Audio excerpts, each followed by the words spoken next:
Good morning everyone and welcome to the Culture, Leisure and Sport Decision Meeting. I'm Councillor Steve Pitt, the Cabinet Member for Culture, Leisure and for those who watch W1A and also Sport. Housekeeping, safety information before we actually start. If the continuous fire alarm sounds, please evacuate the room and the public gallery by the stairwells. Do not attempt to use the lifts. Please assemble by Queen Victoria's statue in front of the civic offices in order to comply with the Guildhall Trust fire marshal regulations. If you signed in, please remember to sign out when you leave the building after today's meeting. The meeting will be live streamed on a camera at the rear of the room. Was that somebody? Oh, sorry, I thought it was the door. And the recording will be on the council's website. The camera will record footage of people entering and leaving the room while the meeting is in progress. Members of the public are also permitted to record the meeting on the understanding that neither disrupts the meeting nor records those stating explicitly that they do not wish to be recorded. I ask everyone to use the microphones provided when they are speaking, and we'll just go around the room and introduce all ourselves at the start so we know who I am. Over to David. I'm David Penrose, Democratic Services Officer. Claire Looney, Commissioning and Partnership Manager. Jane Mee, Museums and Visitor Services Manager. Susan Ward, Curator of Art, Portsmouth Museum. Emma Berman, D-Day 75 intern. Councillor Stephen Morgan, Labour Group Representative. We're also joined at the back of the room by the news today, so welcome to Fiona. Okay, item 1 on the agenda is apologies for absence, and we have apologies from Councillor Frank Jonas, who is quite poorly at the moment, and I'm sure we all wish him a speedy recovery, and if we could minute that, David, that would be great. Thank you very much. Any declarations of interest? None from me. I have none. Excellent. So item 3 is the revenue grants 19-19-20, containing pages 5 to 10 of the report, and over to Claire Looney. Councillor Pitt, thank you very much. The report, in effect, details how we wish to split the revenue funding levels, which have previously been agreed by full council, and is providing a little more detail about the nature of the work that is undertaken by those organisations. I can confirm that each of the organisations is underpinned, and the arrangement is underpinned by a detailed service level agreement. They are reviewed on an annual basis, and the organisations also have to demonstrate, for example, how they're responding to key City Council targets within that application process, not an application, through the service level agreement process. The other thing I just wanted to highlight under 3.3, the last element in regard to the funding for the City of Portsmouth Preserve Transport Department. We've had to articulate this slightly differently because some of the money comes from resources. In fact, the bulk of the money comes from resources committee, and there's only a small element of spend from culture and leisure. So that's why there's a slight difference in that figure compared to previous years. And that's because we're just wanting to report on the whole amount that's given to that organisation, who in effect look after and keep well maintained 3 of the historic vehicles that are within the museum's collection. The service level agreements will be detailed in the next couple of weeks with each of the organisations and will obviously reflect key priorities going forward. We try to ensure that we have as much feedback from the organisations in terms of what the money we are doing delivers for those organisations in terms of people, engagement, outreach, how those communities are reached and developed. And we'd be happy to share those with you as required. I'd be very happy to take any comments on this or any questions if there are any. Thank you. Okay, nothing from me. Stephen? Thank you for the report, Claire. I support the recommendations contained within the report. We've previously spoken about capturing some of the outcomes that we're trying to achieve from these grants, and I wonder if you could just give me a flavour of some of that, and separately just say how the grants also allow organisations to seek match funding, which often is very bigger, much more substantial than the actual core grant from the council. Thank you, Councillor Morgan. Happy to answer those. So, for example, one of the elements that we required the organisations to fund in the current financial year has been to see how they can shape and look at their work to include working with looked after children. So I won't know the tangible results of that until they feed back on this current financial year's SLA. So as they report for the end of this financial year, that then helps us shape, looking going ahead, what things have done. We completely understand that each of those organisations is an independent organisation, and it's where we ask them to consider targets that are City Council targets. We appreciate that they need to take that consideration back to their boards for discussion about how they as individual organisations can reflect and support that. So in some instances it's been targeted workshops, in some instances it has been reduced price ticketing, some instances it may have actually been a bespoke workshop out into a community. The outcome for us, though, is also about ensuring that children's services are aware of the offer and that they are making sure that their young people are directed to those offers in terms of how they're engaged to increase the overall engagement with culture from a very early age. I'm not sure if I'm perhaps expressing myself in a way that's most helpful, but... So if you could just link the outcomes that you're trying to achieve from the grants to the overall objectives of the department, that would be really helpful. I'll be completely clear. I've completely forgotten what our business plan objectives are, which Josie Dalling would shoot me down on a page for. Yes, you we would. have we have our business plan on a page, and I do know it's saved on my desktop, and I have it there regularly as a reference point. So we look at each of those business areas that are in our business plan for the whole overarching service, and yes, clearly there are elements about engagement with culture, about ensuring you're achieving educational standards, and elements such as those. And I know that the revenue client service level agreements do reflect those. I will obviously be happy to provide more information on that, and I just can't at the moment, sorry. In regard to the second part of the question that you asked on matched funding, yes, definitely. The funding that we provide to these local organisations, on regional organisations in some instances, definitely help them lever in additional funding from other funding sources. We know that the funding we provide is often is seed corn funding, and that they can then use that to leverage in funding from organisations such as the Arts Council. 3 of the organisations we give funding to are also national portfolio funded organisations, and that's the Aspects Visual Arts Trust, Bournemouth Symphony Orchestra and the New Theatre Royal. So there, our funding definitely is part of the consideration for the Arts Council's funding, and where they are then putting their funding strategically into the city. We always like to think that our funding will enable organisations to leverage in more, but each of those organisations would need to look at the specifics according to their service delivery as to what funding is approachable and applicable for them.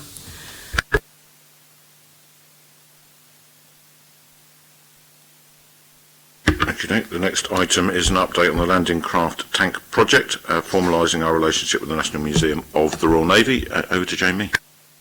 Thank you, Councillor Pitt. This is for information report only, just describing where we are up to in terms of formalising our relationship. So just to remind those present that the landing craft tank 7074 is the only surviving landing craft tank from D-Day and one of only 3 in the world that are left. 7074 took 10 tanks to Normandy on the 6th of June 1944.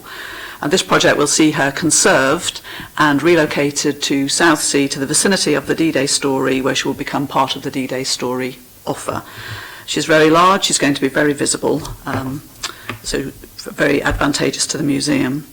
The project's being delivered in partnership, a partnership between the Portsmouth City Council, the D-Day story, and the National Museum of the Royal Navy. Each partner has different roles and responsibilities, and the documentation needs to capture the relationship between us. So, for example, the National Museum retains ownership of the vessel. The NMRN is receiving the money from the National Lottery Heritage Fund, and will also own the canopy that will protect the vessel from the weather. We, on the other hand, own the land upon which you will be sited. We're also responsible for delivering the activity plan element of the project, and we will operate LCT going forward as part of the D-Day story. So it's very important that we have something in place that deals for all eventualities going forward. So it's planned, therefore, that the project is administered by a service level agreement which will govern the relationship going forward, and it needs to last for the 25 years span of the contract with the National Lottery Heritage Fund. Sorry, they've changed their name and I can't reel it off. It's not quite as, I'm sure I'll get used to it. And the service level agreement will reference existing documents such as the business plan and also the management and maintenance plans that were prepared for the vessel and for the canopy as well. So our legal colleagues are working on that document as we speak, hopefully. There's an existing partnership agreement which is a requirement of the National Lottery, and that will remain in place, but although it may need to be updated. And in addition, we're establishing a separate charitable trust that will be responsible for larger, more substantial maintenance going forward, perhaps after a 5 or 6 year period if any additional work needs to be done, if some of the equipment needs updating. And the funds for that trust will be raised by profit made by the operation of LCT that exceeds the ongoing operational costs. So I hope that's fairly clear. It is to me, but I know an awful lot more about it. Councillor Morgan, any questions? Just to say, fully in support of this project, and I wondered if you could just say a bit more about how we're utilising Portsmouth being the national home for the commemorations of D-Day this year, and utilising that to get maximum coverage about what we're bringing to Portsmouth. Jane? Yes, I would. The vessel herself doesn't arrive on site until next year, actually. So, in some ways, we will be raising public awareness and understanding of the project, although people can't actually see her because she's in one of the ship halls. So I'm hesitating slightly because I'm not sure how tied in I would say it was with the commemorations, this year's commemorations, but I would say that through the activity plan, we will be engaging with communities throughout the city to ensure everyone's aware of this marvellous piece of the city's heritage, and that we have a post on our team. Daniel Jessup joined us very recently, and he will be delivering the activity plan, and that will be a key element. So we'll be going into community spaces, into care homes, giving everyone the opportunity to learn and find out about Landing Craft Tank and her importance to the city. We've also, as part of the activity plan, we have a project that is working with communities further afield, which again links in with the D-Day story as the national UK hub for all things D-Day. So we're working with museums in Tyne and Wear, Norfolk, Southampton and Liverpool, because they're all involved in the story of LCT. So she was made in Hebburn in Tyne and Wear. Her crew, her tank and landing craft crews were trained in Great Yarmouth. She left from Felixstowe. She went to and from Normandy, mostly from Southampton actually. She's sadly not a completely Portsmouth vessel. And she ended up as a nightclub in Liverpool. So there's another set of community and stories that we will be uncovering. But obviously the Portsmouth audience is really important as well. But it's just a great opportunity, really. Just to add to Jane's comments, there is a comms plan that sits with Jackie Shaw at the NMRN. And there's quite a large amount of work going on around that. Some of that will undoubtedly end up feeding into the D-Day 75 commemorations. There's also a production company that's engaged with the project who will be covering it from start to finish. So there'll be a lot of follow-up from that as well. So NMRN are leading on the comms side of things, but you're right, we need to make sure it's linked in. So that report's noted. The next one we have is the Portsmouth A Revisited exhibition. Are you leading on this, Susan? Thank you, Councillor Pitt. So this is report for information only. So we're planning an exhibition at the museum called Portsmouth Revisited, and it's meant really just to draw people's interest and fascination with the story of Portsmouth as a way of engaging with the city's art collection. We're going to have two sections of it, the 6-month exhibition and a very extensive programme aimed at families and local residents. The exhibition will feature paintings from national and regional galleries, which have been so we're hand-picking loans from other collections to complement the works we have in the city collection. And we've secured the loans of works from the Tate, the Royal Collection, Museum Sheffield, the Russell Coates in Bournemouth, and currently in dialogue with Southampton Art Gallery and the Imperial War Museum. So we're planning a wide range of activities inspired by the paintings on display, and we're going to do a range of workshops, interactive gallery sessions, talks, actors, loads of different things. So I think there'll be something for primarily families, but there'll be things for other people as well. So the themes in the exhibition will include football, market trading, maritime, costume, and the royal family and its association with Portsmouth. We're trying, the main aim is to increase the footfall of visitors into the museum and to reach as wide an audience as possible. And and the museum, as part of this, we've started a really nice dialogue with Portsmouth Football Club, and they're going to do various things. They're going to help with publicity, maybe a match day programme, evening talks, half-term workshops, maybe meet a player, that kind of thing. So that's an audience we currently don't have at the museum, but I think we can certainly provide an offer that would be of interest. And then we're also having, on the other scale of that, one of the curators from the Royal Collection is going to come and deliver a talk about the Royal Collection generally and the Association of the Royal Family in Portsmouth. So a sort of a nice national overlap, I think, overall. We've just submitted a funding application to the Arts Council, which is 37,000, but we've split it half and half, so half would cover the costs of delivering the exhibition and the other half is very much on the audience development and education programme we're planning. If we're not successful with the money, I think we'll do a pared back version, but we'll still kind of hopefully deliver on the audience development where we can. Thank you. Stephen? Sounds like an excellent project. In terms of what you're saying around engaging new audiences, how do you know that you've been successful with this project? Who do you want to see in the museum that haven't been engaged before? Thank you, Councillor Morgan.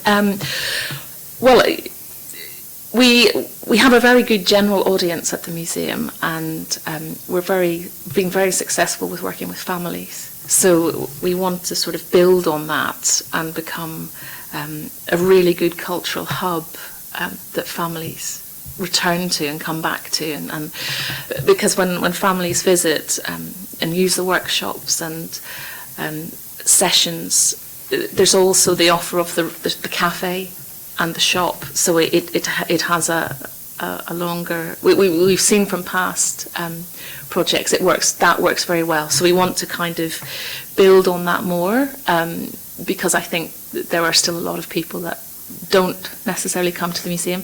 So by working, for example, with the football club, I think we can pull in a whole other group of families, maybe Paulsgrove, certain areas that wouldn't ordinarily even think of the museum as an offer for them. So the discussions, particularly with the football club, have been fantastic so far and very, very good.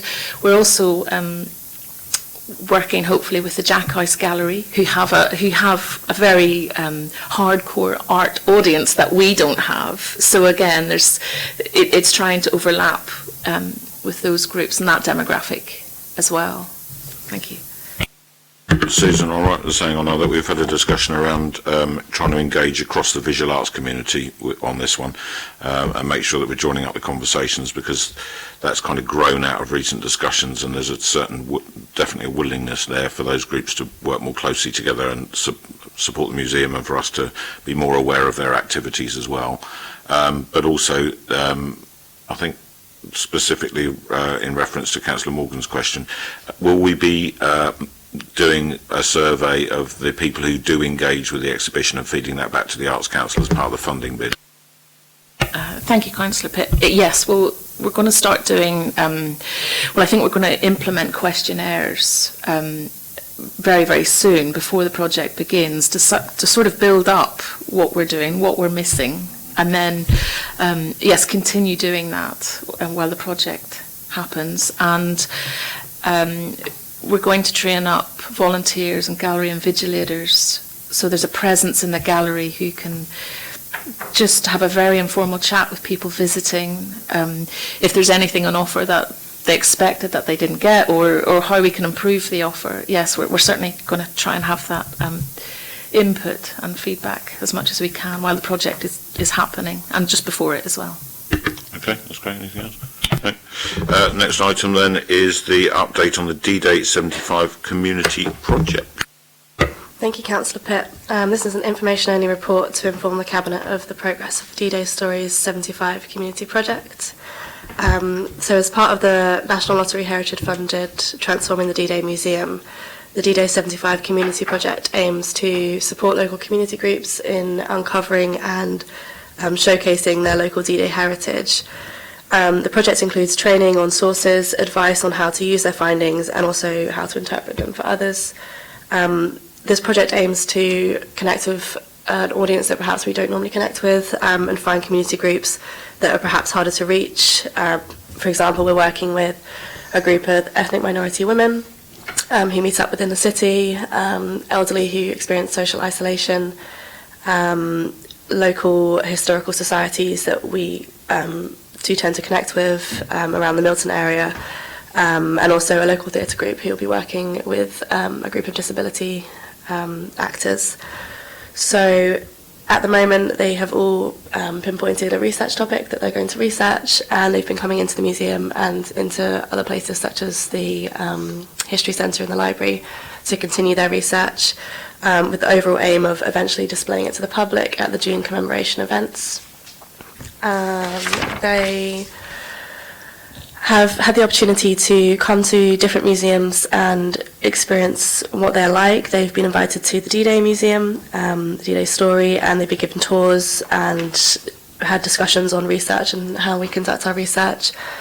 We've also been able to take groups out to other places such as the National Museum of the Royal Navy. We'll be taking a group to the National Army Museum and also places like Southwark House.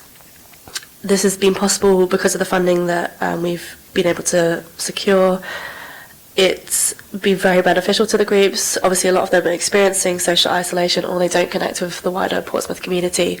So just being able to fund taxis, minibuses to take them to these places has taken that anxiety out of it for them.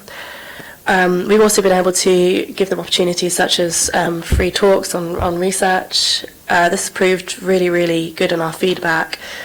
Because we were able to have debates about, for example, what museums do, what they should be displaying, and kind of the future of museums and how they feel that their communities are reflected. So it's given them a greater knowledge of what we do as well. Another added benefit is we've actually been able to bring our archive material outside of the museum. Obviously, usually researchers come in either to the History Centre or sometimes to our museum to look at collections, but actually being able to take them out safely and successfully has been really important, and again it's allowed groups to do something different without experiencing that anxiety of leaving their communities. So over the next few months the groups will be researching and building up to their final outcomes. Every group has selected a final outcome and it's all very exciting. They will be hopefully on the common for the June events so that they can showcase it to the wider community. So overall, the project outcomes are looking at enhancing research skills, promoting learning and instilling confidence within the local community, and an added bonus would be the increased access and knowledge of our collections, which we've definitely seen. And a recent positive outcome is that we had our LTT lead, Daniel Jessup, basically come into the sessions and talk about his project, and all the groups are really excited about perhaps getting involved with that as well. And because of the project, they feel like they're much more connected to the history of Portsmouth, so that's really good. Excellent. I know from a recent visit up to Waltham Forest, to a London Borough of Culture at the moment, that they're learning a lot about getting stuff out into the community and not just keeping it inside the traditional museum buildings and environments. They don't have as many of those assets as we do, and they're having to do it differently. And I said to them, well, that's what we do as well. So it doesn't necessarily need to be hinged around buildings. It's about the community and getting that engagement. So it's great. I need to say well done. It's a brilliant project, and I look forward to hearing more in due course. Thank you very much. And lastly, the textiles projects at the D-Day Story. So this is a project that's being led by our learning officer, Tracy Teasdale, who is unable to join us today because she doesn't work Fridays. The aim of the project really is to engage people with the overlord embroidery and to use the overlord embroidery to inspire work. We have a three-pronged attack. We're working with schools and colleges, young people who are doing courses linked to textiles or technology. So we're working with Priory School, Havantton South Downs College, and more recently Highbury. And the idea is the students make new work in response to the overlord embroidery. Each group has spent a day at the museum, I think with Tracy, we've been helping students to research the objects they've selected, and we've also organised follow-up activities, including an embroidery lesson and a visit from an expert on make, do and mend during the Second World War. And again, the work of the students will be displayed at a celebratory event in summer 2019. The project's giving people the opportunity, well, students the opportunity to learn about the overlord embroidery and how it was made, increase their knowledge of D-Day and the Battle of Normandy and the central role played by Portsmouth, develop new skills as they make new textile pieces of their own, learn how they can take their studies onto the next level, raising aspirations and feel proud of their achievements, especially in terms of showcasing them to other people and a wider audience. Initial feedback is very, very positive, and one of the tutors made a comment to the effect that the students were much more motivated and inspired and enjoying the course much more as a result of the engagement with us. And this is something, again, we would hope to continue in 2020. I should point out that, as with the project that Emma was talking about, this is funded by part of the original lottery funding to the D-Day Museum, so it's all part of the Transforming the D-Day Museum project. In addition, and at a slightly different level, we're also very pleased to be hosting masterclasses from the Royal School of Needlework at the museum. This is building on the relationship that we developed while we were developing the new displays and new content for the museum, and in some ways it's exceeded our expectations in the sense that the Royal School of Needlework want to do something with us in our space. So at the moment we have 3 classes. I think a 4th one has now been provided as well, because I think the courses are pretty much fully booked. These are very specialist courses. It's about increasing skills and technique. And my understanding is, as part of it, they'll be working on a piece of stitching taken from the overlord embroidery, so people will be going home with a bit of the overlord embroidery after completing the course. And then finally, Tracy, over quite a number of months now, Tracy has been recruiting volunteer embroiderers who occupy the Making It gallery. They do their stitching, but they're there to talk about the different techniques. So I feel this is 3 different ways of working with people and engaging them in our work, different levels, but delivering different outcomes. Thank you. Thanks, Jane. And because we're live streaming for the viewing public at home, that is a replica piece of the overlord embroidery that people will be taking home. We're not chopping it into bits as part of the project. Other than that, the engagement of the Royal School of Needlework is fantastic and really good to see. And I know it's something that the trustees of the overlord embroidery were particularly enthused about. That community engagement and the greater awareness around the embroidery itself was a key part of the D-Day story, because they didn't want the embroidery to take a back seat now that the museum's being reimagined, and it definitely doesn't, and is now displayed in its full finery, which is great to see. And so thank you very much for all the work on that. Just really briefly, declaring an interest as a former primary school pupil, delighted to see that they're engaged in the project, but just wondered if you could say a bit more about how you've invited other schools across the city, and are there plans to get more involved? Could be good to see that there others are. I think initially we will have targeted schools that do textile-based work, of which I understand that the numbers of students doing this type of thing is on the decline, which in some ways is a tragedy, as it's part of our creative industries and a growing area, I understood, nationally. I think we work with schools and we encourage schools to engage through a number of activities, including what was formerly called our home front sessions, which are called now Life During Wartime Britain, or something similar to that. Sorry, I should know. There's something about on the whole, we tend to get visits from schools that are not from Portsmouth, and I think this is partly due to the having to arrange transport. So if you're paying for transport, you might as well go slightly further afield. So that is of concern. However, next Monday we have the Cultural Education Partnership has organised a cultural expo, and a significant number of cultural providers within the city will be getting together, and we've invited teachers from across the city to join us at the expo, to give us an opportunity to sort of tell teachers what we do, and for them to see what's available in the city, because it would be great to have more Portsmouth schools using our services and services within the city itself. Perhaps you could write to me with the names of the schools that have been invited to be taking part in the initiative. Okay, anyone, any further comments from that, on that, Jane, or are you happy with that? Yeah, you're right, Councillor Morgan, good. Okay, that concludes the items of business for today then, but before we finish, I just wanted to note that this is David's last meeting supporting the committee before he moves on to bigger things. I'm not going to say better because there's nothing better than Portsmouth, but he is going on to bigger things, and congratulations to you and thank you for all your support. And thanks to everyone for coming today, and thank you to Fiona Suisi.